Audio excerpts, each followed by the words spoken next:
வணக்கம் உறவுகளே, எல்லாரும் எப்படி இருக்கீங்க? நிச்சயமா நலமா இருப்பீங்கன்னு நம்புறோம். ஃபர்ஸ்ட் ஆஃப் ஆல் உங்கள் எல்லார்கிட்டயுமே சாரி கேட்டுக்கிறேன். இன்னைக்கு நம்ம காதலில் விழுந்தேன் சீரீஸ் வராது. நீங்க கேட்கலாம், நேத்து தானே சண்டே லீவ் விட்டுருந்தீங்க. இன்னைக்கு என்னன்னா மண்டேவும் சீரிஸ் வராதுன்னு சொல்றீங்களேன்னு நினைக்கலாம். ப்ளீஸ் யாருமே தப்பா நினைக்காதீங்க. நான் முழுசாவே வீடியோ ரெடி பண்ணிட்டேங்க. ஆனா சடனா ஆப்ல ப்ராப்ளம் வந்துச்சு. சரி வெளியே போயிட்டு வரலாமேன்னு உள்ள வந்தேன். பார்த்தா ஃபுல்லா எல்லாமே கரெக்ட் ஆயிடுச்சு. என்னால அதை திரும்பி ரெக்கவர் பண்ணவே முடியல. நம்மளோட அடுத்த எபிசோடில் வந்து எல்லாருமே வந்து ட்ரெஸ் பர்ச்சேஸ் பண்ணுறதுக்காக தான் போகிற மாதிரி நான் காமிச்சிருந்தேன். அப்போனா நினச்சி பாருங்கள் எவ்வளோ நேரம் ஆயிருக்கும். நானும் ஃப்ரேம்ஸ் ஃபுல்லாக போட்டேன், எல்லாமே ரெடி பண்ணி கரெக்டாக எக்ஸ்போர்ட் கொடுக்குற டைமில் இந்த மாதிரி கரெக்ட் ஆகும்னு நானுமே எதிர்பார்க்கல. இன்றைக்கி ஃபுல் அப்செட்டுங்க எனக்கே. கிட்டத்தட்ட 4 ஹவர்ஸாக ரெடி பண்ண வீடியோ சடனாக கரெக்ட் ஆகிடுச்சு. எனக்கு இப்போ அடுத்த வீடியோ எடுக்க சுத்தமாக மைண்ட் இல்லைங்க. திருப்பவும் நான் ஃப்ரேம்ஸ் போடணும், திரும்பவும் வாய்ஸ் கொடுக்கணும், அதுக்கப்புறம் தான் எக்ஸ்போர்ட் பண்ணவே முடியும். சுத்தமாக எனக்கு மூடே இல்லை. அதனால் நான் இப்போ இதுக்கப்புறம் இன்றைக்கி எடுக்க வேண்டான்னு மைண்ட் ஃபிக்ஸ் பண்ணிட்டேன். திரும்பவும் நாளைக்கு தாங்க நான் வீடியோ எடுக்கணும். ஸோ யாரும் தப்பாக நினைக்காதீங்க, இன்றைக்கி நம்ம வீடியோ வராது. அப்புறம் ஒரு சில விஷயங்களும் உங்ககிட்ட பேசணும்னு தோணுச்சு, அதுவும் இப்பயே பேசிடலாம். உங்களுக்கே நல்லா தெரியும், நம்மளோட காதலில் விழுந்தேன் வந்து ஒரு ஃபேமிலி ஸ்டோரி தான். ஒரு ஜாயிண்ட் ஃபேமிலி எப்படி கொண்டு போகிறாங்கன்ற மாதிரி இது என்னோட கற்பனை கதை தாங்க. இந்த மாதிரி உண்மையாகவே ஃபேமிலி இருக்குமான்னு கேட்டால் எனக்கு தெரியல. ஆனால் இப்படி இருந்தால் நல்லா இருக்குமேன்னு என் மைண்டில் தோணுன தாட்டை வச்சு தான் இந்த கதையை எடுத்துகிட்டு இருக்கேன். நீங்கள் பண்ணுற சப்போர்ட்டுக்கு எல்லாருக்குமே ரொம்ப தேங்க்ஸ். ஆனாலும் என்னன்னா, லாஸ்ட் 1 வீக்காக நான் போடுற வீடியோஸ் எல்லாமே வியூஸ் டவுனில் தாங்க இருக்குது. அது என்ன ரீசன்னு எனக்கு தெரியல. பொங்கல் சீரீஸ் முடிஞ்சதுக்கப்புறம் நான் எடுத்த எபிசோட்ஸ் எல்லாமே நீங்கள் வேணால் போய் பாருங்கள். எல்லாமே வியூஸ் டவுனாக தான் இருக்குது கம்பேர்ட் டு அதர் எபிசோட்ஸ். அதாங்க உங்க எல்லார்கிட்டயுமே கேட்கணும்னு நினைச்சேன். உங்களுக்கு கதை பிடிக்கலையா? ஆரம்பத்துலேருந்தே நான் ஒரு ஃபேமிலி ஸ்டோரியாக கொண்டு போகணுன்ற நோக்கத்தோடு தான் கொண்டு போயிட்டுருக்கேன். எனக்கு தெரிஞ்ச வரையும் நான் அடுத்தடுத்து கரெக்டாக தான் கொண்டு போயிட்டுருக்கேன். உங்களுக்கு யாருக்காச்சும் கதை பிடிக்கலையா? அதனால வீடியோஸ் பார்க்க மாட்டேன்றீங்களான்னு எனக்கு தெரியல. நான் எல்லா வீடியோஸுமே பெஸ்ட்டாக கொடுக்கணும்னு என்னோட 100% எஃபர்ட் போட்டு தாங்க பண்ணிகிட்ருக்கேன். ஒருவேளை உங்களுக்கு ஸ்டோரி பிடிக்கலையான்னு எனக்கு தெரியல. ஆனால் நிஜமாகவே இந்த மாதிரி உண்மையாகவே ஒரு ஃபேமிலி இருக்குமான்னு எனக்கு தெரியல. என்னை பொறுத்தவரையும் இது ஒரு கற்பனை கதையாகவே இருந்தாலும் ஒரு ஃபேமிலிக்குள்ளே எந்த பிரச்சனையும் வராமல் ஒரு ஃபேமிலி இருந்தால் எப்படி இருக்கும் அப்படின்னு காட்டுறதுக்காக தான் இந்த கதையை நான் ஸ்டார்ட் பண்ணேன். அதனால தான் வீட்டில் மாமியார் கொடுமைங்க, மாமனார் கொடுமைங்க, அதே மாதிரி நாத்தனார் கொடுமைகள் எதுவுமே இல்லாமல் எல்லாரும் ஒற்றுமையாக இருக்க மாதிரி கதையாக காட்டணுன்னு தான் வில்லன் வில்லிங்களை கூட நான் வந்து அவுட் சைட்லேருந்து தான் கொண்டு வந்திருப்பேன். ஃபேமிலிக்குள்ளே யாருமே வேண்டான்னு நினச்சேன். நீங்கள் கேட்கலாம், கல்யாணி வந்து ஃபேமிலிக்குள்ளே தான் இருக்காங்கன்னு. ஆனால் இவங்க ஃபேமிலியோட மெம்பர் அவங்க இல்லைங்க. ஆனா இப்பவுமே நிறைய பேர் இது ஃபேமிலி ஸ்டோரி நல்லா இருக்குன்னு எனக்கு கமெண்ட் பண்ணுவீங்க. அதை பார்க்குறப்ப உண்மையாவே நான் ரொம்ப சந்தோஷப்பட்டிருக்கேன். அதே மாதிரி உங்கள் எல்லாருக்குமே நோட்டிஃபிகேஷன் வருதான்னு எனக்கு கன்ஃபார்மாக தெரியல. ஒரு வேளை நோட்டிஃபிகேஷன் வரலனா அது யூடியூப் சைட்லேருந்து தாங்க ப்ராப்ளமாக இருக்கும். நான் வந்து கண்டிப்பாக ரெகுலராக 6:30க்கு வீடியோ அப்லோட் பண்ணிவிடுவேன். அப்படி சப்போஸ் லேட் ஆகுது, இல்லைனா ஒரு வேளை அப்லோட் பண்ண முடியல அப்படின்னா கண்டிப்பாக நான் கம்யூனிட்டி போஸ்ட்டில் உங்களுக்கு போஸ்ட் போட்டுருவேன். அதே மாதிரி இந்த ஸ்டோரி ஸ்டார்ட் பண்ணதுலேருந்தே கண்டிப்பாக ஸ்டார்டிங்கில் கொஞ்சம் வியூஸ் கம்மியாக தான் இருந்தது. ஆனால் அதுக்கப்புறம் போக போக நிறைய பேர் பார்க்க ஆரம்பிச்சிங்க. அதனால் நான் வந்து என்னைக்காச்சும் வியூஸ் கம்மியாக இருந்தாலுமே உங்ககிட்ட நான் கேட்டதில்லை ஏன் பார்க்க பிடிக்கலையா என்னன்னலாம். பட் இந்த 1 வீக்காகவே நான் நோட் பண்ணிட்டு தாங்க இருக்கேன். என்னன்னு தெரியல, வியூஸ் ரொம்பவே கம்மியாக இருக்குது. எனக்கே தெரியலங்க உங்களுக்கு ஸ்டோரி பிடிச்சிருக்கா பிடிக்கலையா, என்ன ரீசன், ஏன் பார்க்க மாட்டேன்றீங்கன்னு எனக்கு தெரியல. அதான் சரி நம்ம ஏன் நாமளே குழப்பிட்டுருக்கணும், உங்ககிட்ட கேட்டுறலான்னு சொல்லிட்டு தான் இன்னைக்கு நான் இந்த மாதிரி வீடியோ போட்டுட்டேன். அதே மாதிரி லைக்ஸும் குறைஞ்சிருக்குங்க. அதனால தான் கேட்குறேன். எனக்கு என்னன்னு தெரியல. நான் எப்பவும் போல தான் கொண்டு போயிட்டு இருக்கேன். பட் என்ன இதனால பேக் ஆகுதுன்னு எனக்கும் தெரியலங்க.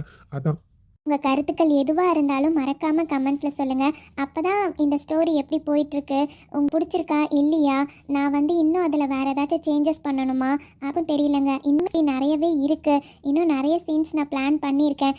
ஏன்னா இன்னும் யாருக்குமே முழுசாக ஸ்டோரி முடியல, அதனால எல்லாருக்குமே கதை இருக்குங்க. அதே மாதிரி உங்ககிட்ட நான் ஏற்கனவே சொன்னது தான். நான் இப்போ வந்து கயல் சூர்யாவுக்கு ஒரு ப்ராப்ளம் அந்த பார்ட்டியில் வச்சுருந்தேன் இல்லைங்களா? அப்போ வந்து என்னால் வேறு எந்த பேரையுமே காட்ட முடியல. நியர்லி 3 டேஸாகவே அவங்க 2 பேர் தான் மெயின் பேராக இருந்தாங்க. கவின் வைஷ்ணுவை என்னால் சுத்தமாக காட்ட முடியல. உங்களுக்கே நல்லா தெரிஞ்சிருக்கும், நைட் டைம் நான் ஒரு சீன் எடுக்கிறேன் அப்படின்னா அது ஒரு 2 டேஸ் ஆச்சும் எடுக்கிற மாதிரி வருது. அப்போது என்னால் கவின் வைஷ்ணுவை காட்ட முடியாதுங்க. ஆனால் வந்து பகலில் நான் ஆஃபீஸ் சீன்ஸ்லாம் எடுக்கிறப்போ கண்டிப்பாக கவின் வைஷ்ணுவை நான் காட்டுறேன். ஸோ அதனால யாரும் தப்பாக எடுத்துக்க வேண்டாம். அவங்க சீன்ஸும் ரெகுலராக வந்துட்டு தான் இருக்குது. பட் இது ஃபேமிலிக்குள்ளேயே இருக்கனால நாம் இது வந்து பார்ட்டின்னு நம்ம வச்சுட்டோம். அப்படி இருக்கனால கையலுக்கும் சூர்யாவுக்கும் ஒரு சீன் பிளான் பண்ணிட்டேங்க. அந்த சீன் கண்டிப்பாக ஒரு 2 days 3 days வந்துருச்சு. அதனால தான் அவங்க 2 பேரையும் காட்ட முடியல. ஸோ யாரும் தப்பாக நினைக்க வேண்டாம். அடுத்து நம்ம கையலோட ப்ரப்போசல் சீன் வரும். பிகாஸ் வந்து சூர்யாவோட பர்த்டே அன்னைக்கு கையல் ப்ரப்போஸ் பண்ணுறதா சொல்லியிருக்காங்க. ஆக்சுவலாக வந்து நான் 2 டேஸ்னு டைமு நான் வந்து டே அண்ட் நைட் ரெண்டுமே காட்டுறேன் இல்லைங்களா. அந்த 1 டேயில் நடந்ததையே வந்து டே அண்ட் நைட் காட்டிகிட்ருக்கேன். ஸோ அதனால தான் வந்து ரொம்ப டிலே ஆகிற மாதிரி உங்களுக்கு தெரியுது. இந்த ட்ரெஸ் பர்ச்சேசிங்லாம் முடிஞ்சதுக்கப்புறம் கையல் அண்ட் சூர்யாவோட ப்ரப்போசல் சீன் தாங்க இருக்கும். அடுத்து பார்த்தீங்கன்னா நம்ம ஆதிநித்யாவோட ரிசப்ஷன் இருக்கும். அதுக்கப்புறம் அருண் அப்பண்ணாவோட மேரேஜ் சீன் வரும். ஸோ அதனால கொஞ்சம் ஃபங்க்ஷன் மோடாக தான் போயிட்டுருக்கு. நான் வேறு பெரிய ஸ்டோரியாக எடுத்துட்டேனாங்க. அதனால் நிறைய ஹீரோயின்ஸ் வச்சுட்டனால எனக்கு வந்து ஒரு ஃபங்க்ஷன் சீன் வந்து இதோட முடிஞ்சிருச்சு அப்படின்னு சொல்லவே முடியாது. லைனாக ஒவ்வொரு ஃபங்க்ஷனாக வந்துட்டுருக்க மாதிரியே இருக்குது. ஸோ அதுக்குமே நிறைய எஃபர்ட் போடுற மாதிரி தாங்க இருக்குது. அப்புறம் சாரிங்க, லாஸ்ட் வீக் வந்து நிறைய கமெண்ட்ஸ்க்கு என்னால் ரிப்ளை பண்ணவே முடியல. சில டைம் என்னால் கமெண்ட்ஸை பார்க்கவே முடியாது. வீட்டில் கொஞ்சம் வேலை இருந்தனால வீடியோ எடுக்கிறது, எக்ஸ்போர்ட் போடுறது, அப்புறம் வீட்டு வேலை அந்த மாதிரியே கொஞ்சம் போயிடுச்சுங்க. அதனால் பார்க்க முடியல. ஆனால் இப்போ தான் கொஞ்சம் கொஞ்சமாக உங்கள் கமெண்ட்ஸ்க்கெலாம் ரிப்ளை பண்ணிகிட்ருக்கேன். சாரி, அதில் பர்த்டே விஷஸ் அண்ட் மேரேஜ் விஷஸ்க்கெல்லாம் விஷ் பண்ண சொல்லியிருந்திருக்கீங்க. பட் உங்களுக்கே நல்லா தெரியும் நான் வீடியோவில் விஷ் பண்ணியிருக்க மாட்டேன். பட் இருந்தாலும் நான் கமெண்ட்லையாச்சும் உங்களுக்கு விஷ் பண்ணியிருந்திருக்கணும். சாரி, அவங்க எல்லாருக்குமே பிலைட்டட் விஷஸ். அப்புறம் என்னடா இவங்க நம்ம கமெண்ட் பண்ணாலும் ரிப்ளை பண்ணவே மாட்டேன்றாங்க, இவங்களுக்கு எதுக்காக கமெண்ட் பண்ணணும்னு மட்டும் நினச்சிடாதீங்க ப்ளீஸ். நிஜமாகவே நான் சொல்கிறேன், நான் வந்து ஒரு வீடியோ அப்லோட் பண்ணுறேன் அப்படின்னா அதுக்கு வந்து வர லைக்ஸ் அண்ட் கமெண்ட்ஸ் வந்து எனக்கு அவ்வளோ மோட்டிவேஷனாக இருக்கும். உண்மையாகவே எனக்கு வந்து ஒவ்வொரு லைக்கை பார்க்குறப்ப இந்த வீடியோக்கு நமக்கு இவ்வளோ லைக்ஸ் வந்திருக்கு, ஸோ இதை விட இதர பேர் நிறைய பேர் விரும்பி பார்த்துருக்காங்க அப்படிங்கிற மாதிரி எனக்கு ஒரு மோட்டிவேட் இருக்குங்க. அதே மாதிரி ஒரு கமெண்ட்ஸ் நீங்கள் வந்து போன வீடியோ விட இந்த வீடியோக்கு அதிக கமெண்ட்ஸ் வரப்போ நான் அதுவுமே ரொம்ப ஆசையாக தான் பார்ப்பேன். உங்கள் கமெண்ட்ஸ் எல்லாம் ரொம்ப ஈகராக தான் வெயிட் பண்ணி பார்த்துட்ருப்பேன். ஸோ தயவு செஞ்சு லைக் பண்ணிவிட்டு பாருங்கள். அதே மாதிரி கமெண்ட் பண்ணாமல் மட்டும் இருக்காதீங்க. உங்களுக்கு என்ன தோணுனாலும் பரவாயில்ல, மறக்காமல் கமெண்ட் பண்ணிடுங்க. உங்கள் கமெண்ட்ஸ் தான் எனக்கு வந்து ரொம்ப மோட்டிவேஷனாக இருக்கும். என்னால் அன்னைக்கே கமெண்ட்க்கு ரிப்ளை பண்ண முடியலனாலும் கண்டிப்பாக அடுத்த நாள் பண்ணிடுறேங்க. அப்போவும் முடியலனாலும் என்னைக்காச்சும் வேலை இருக்கனால தாங்க பண்ணாமல் இருப்பேன். பட் கண்டிப்பாக அந்த கமெண்ட்ஸ் எல்லாத்துக்குமே நான் ரிப்ளை பண்ணிவிடுவேன். அப்புறம் என்னென்னா, எனக்கே தெரியுங்க நம்ம ஸ்டோரியில் வந்து வாய்ஸ் கொஞ்சம் லோவாக தான் இருக்கும்.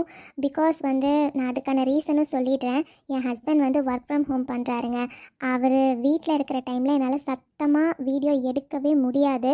பிகாஸ் அவர் வந்து எப்போ பார்த்தாலும் கால்ஸில் தான் இருப்பார். அவருக்கு வந்து பிஸியாகவே இருப்பாரா. அதனால் எந்த வீடியோ வந்தாலும் நான் எமோஷ்னலாக இருந்தாலும் சரி, சத்தமாக மாசாக எடுக்கணுன்னாலும் எனக்கு அந்த ஃபோர்ஸ் இருக்குங்க. ஆனால் என்னால் அந்தளவு கத்தி எடுக்க முடியறதில்ல. அந்த ரீசன்னால தான் நம்ம வீடியோவில் வாய்ஸ் வந்து லோவாக இருக்கும். இதுதான் உங்கள் எல்லாருக்கிட்டையுமே ஷேர் பண்ணணும்னு நினச்சேன். மறக்காமல் ப்ளீஸ் கமெண்ட் பண்ணுங்கள். எனக்கு என்னென்னு ரீசன் தெரிஞ்சுக்கணும். ஏன் கதை உங்களுக்கு பிடிக்கலையா, இல்லை கதையை இன்னும் நான் கொஞ்சம் வேறு மாதிரி கொண்டு போகணுமா, ஏன் இந்த ஃபேமிலி ஸ்டோரி உங்களுக்கு பிடிச்சிருக்கா இல்லையா, ஏன் வியூஸ் வந்து கம்மியாக போகுதுன்னு எனக்கு தெரியல. ப்ளீஸ் மறக்காமல் எனக்கு கமெண்ட் பண்ணுங்கள். ஆக்சுவலாக எனக்கு ஜாயிண்ட் ஃபேமிலினா ரொம்ப பிடிக்கும். இந்த மாதிரி கூட்டு குடும்பத்தில் இருக்கிறத எனக்கு ரொம்ப ரொம்ப பிடிக்குங்க.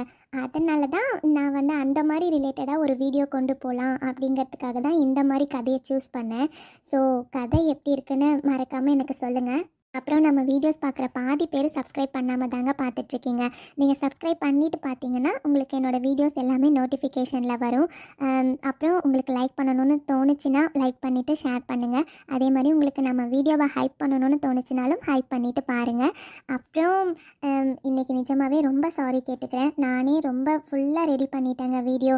அதுக்கப்புறமும் இப்படி கரெக்டானோடனே எனக்கு ஃபுல் மைண்ட் அப்செட்டு. அதனால தான் அதுக்கப்புறம் எனக்கு வீடியோ எடுக்க சுத்தமாக மைண்ட் இல்லைங்க. அதுக்கப்புறம் நான் ஃப்ரேம்ஸ் போட்டு எடுக்கணுன்னா ரொம்ப டைம் ஆகும். என்னால் கரெக்ட் டைமுக்கு அப்லோட் பண்ணவும் முடியாது. அதனால தாங்க இன்றைக்கி ஸ்கிப் பண்ணிட்டேன். நாளைக்கு நான் வீடியோ போடுறேன். அதே மாதிரி இன்றைக்கி லீவ் எடுத்துட்டனால முடிஞ்சால் நான் சண்டே போடுறேங்க. அதுவும் கன்ஃபார்ம்லாம் இல்லை, முடிஞ்சால் போடுறேன், அப்படி இல்லைன்னா போட முடியாது. சரிங்க, உங்கள் எல்லாரையுமே நாளைக்கு வீடியோவில் பார்க்குறோம். பாய். பாய்.